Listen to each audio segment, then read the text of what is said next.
It just gets more and more exciting, ladies and gentlemen. What you are looking at is an image from the Royal Astronomical Society. Now, there's a recent article, I'll leave the link in the video description box, that talks about the observation of a possible parallel universe. Now, you can also read an article at Nature World News, Proof of a Parallel Universe. Mysterious cold spot could mean the multiverse actually exists. And this is cool, folks. So let me read this to you. A new study has offered the best evidence so far of the existence of parallel universes. According to a report from The Guardian, researchers recently analyzed what's called the cold spot that was spotted in the radiation from the formation of the universe over 13 billion years ago. Now, if you look at this map right here, this thermal imaging, that specific cold spot is 1.8 billion light years across. That's pretty big, isn't it, ladies? And it's 2.73 degrees above absolute zero. That is beyond freezing, ladies and gentlemen. Now, on top of that, that means that the actual temperature of that location is different than its surroundings. The source of the cold spot was first detected in 2004, and then almost 10 years later in 2013. Now, the significance of the 9-year cycle I'm still trying to put together. What is interesting is what it actually means. Well, what does that actually mean, Rex? Well, researchers say it's highly unlikely it was produced during the birth of the universe. By using challenging mathematical equations, also, the article published at the Royal Astronomical Society proves the anomaly is not an optical illusion. It is possible it could be just a fluctuation of the Big Bang, but University of Durham professor Tom Shanks discusses more exotic explanations. I like that, exotic, in reference to the cold spot anomaly. The researchers instead found that the cold spot region, which before now was thought to be underpopulated with galaxies, is split into smaller voids surrounded by clusters of galaxies. So it's the soap bubble structure, much like the rest of the universe. Now imagine that. A bunch of soap bubbles, a bunch of universes just expanding. Like if you blow bubbles, like remember when you were a kid and you go, the bubble would get real big, and then a whole bunch of other ones would form? Imagine the universe with the Big Bang being like that. It's incredible. So here's what else is neat. This is a quote from the Astronomical Society. Perhaps the most exciting of these is that the cold spot was caused by a collision between our universe and another bubble universe. Shanks explained to the Royal Astronomical Society. If further, more detailed analysis proves this to be the case, then the cold spot might be taken as the first evidence for the multiverse. You can read the study at the Royal Astronomical Society. I'll leave the link in the video description box. And also the article that I told you about, if you just want to read a quick excerpt, go to Nature World News. You can read about it there. I'll leave a link to that also. Now, here's what I want to add to that. For the past few months, especially, my mind's always gone like Googleplexian times Googleplexian. Yet, recently, it's even just been at another level. And I don't know if it's from the readings and the scriptures and the emerald tablets, and it just seems like something is activated in my mind. Whether it's the colostrum that I've been taking from getthetea.com, whether it's the Oregon pyramid that I've got from Shinichi, I don't know. What I will tell you though, or I'm sorry, Misaki. Sorry about that, Misaki. Akaida.com is where I got that pyramid. It's awesome. You guys have seen it before. It lights up. So I don't know what it is. It just seems that when I look at these ancient petroglyphs and when I read through certain scriptures, whether it is in the Nag Hammadi, the Dead Sea Scrolls, or the Holy Bible, or whether it's a Sumerian text or a Vedic text, it's just more transparent now. It's like I see it immediately. And I've always been good at seeing the future. 10 years down the road, 20 years down the road, 30 years down the road. And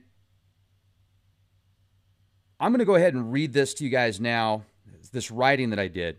So where am I going with this? I want to read to you now this writing that I did, and I feel like I connected some dots here with not only the metaphysical side of things, the astral realms, the spiritual realms, the physical realms, and I talk about will, I talk about love and connections, and as above, so below.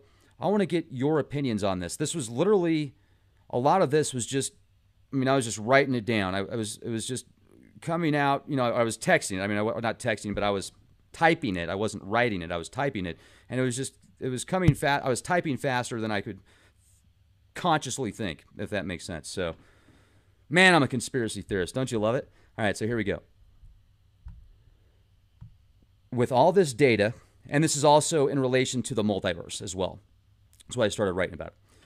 With all this data, it opens up the mind to the possibilities of infinite dimensions, with infinite space putting into perspective how incredible, vast, and unlimited our potential really is. What is it like in these other dimensions? Is white black, up down, and left right? Or is right always right and left always left? And are we left with just the imagination? And is the imagination the creation of our reality and others throughout the infinite galactic multiverse? And is there a multiverse outside of the multiverse? And what's outside of the multiverse? Are we ourselves the infinite Akashic resonance within? Because in here is out there, and out there is in here. The stars and our birth are the galactic DNA and code for the perpetuation of Source. Life, light, and all that resides in the dimensions below, even though below isn't underneath, or is it? And what's up with all the labels anyway? Aren't they too boxy, confinements, and limiting harmonious life forms? Think about it. Because if we are frequency, and matter is frequency, isn't sound a frequency? And therefore isn't sound itself life? And life sound? Matter, whether still or in motion, is just a matter of perception. Life is not stagnant. Even decaying matter, which is considered death, is moving about in complex fashion. Transmutation of energy from one form to another again and again and again and again and again, over and over and over. Perpetual motion, light, matter, frequency, constantly spinning in different motions and equations based not only on the observer, the observation, and embedded brilliance of infinite possibilities and opportunities in each and every proton, neutron, electron, quark, neutrino, cycle within cycles, fractals within fractals, all resonating back to Source.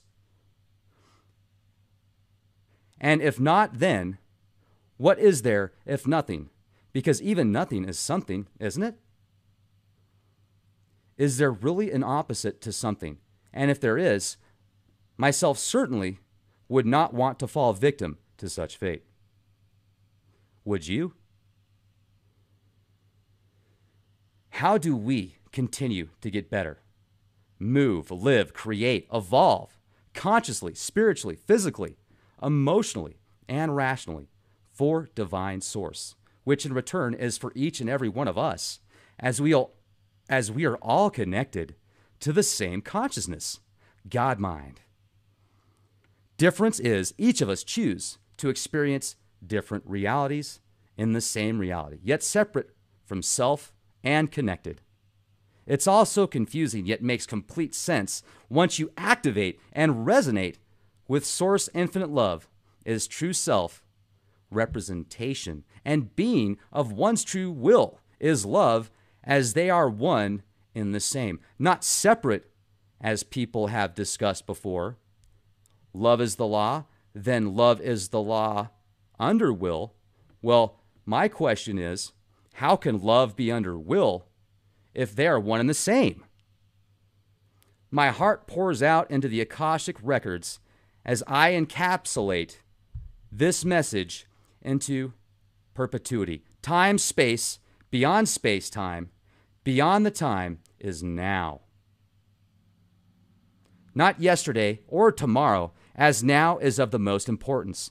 chasing the carrot at the end of the stick into the next life, and forgetting about your living now can become an endless black hole, but not of circles or cycles, of finite straight lines into the next life, and forgetting,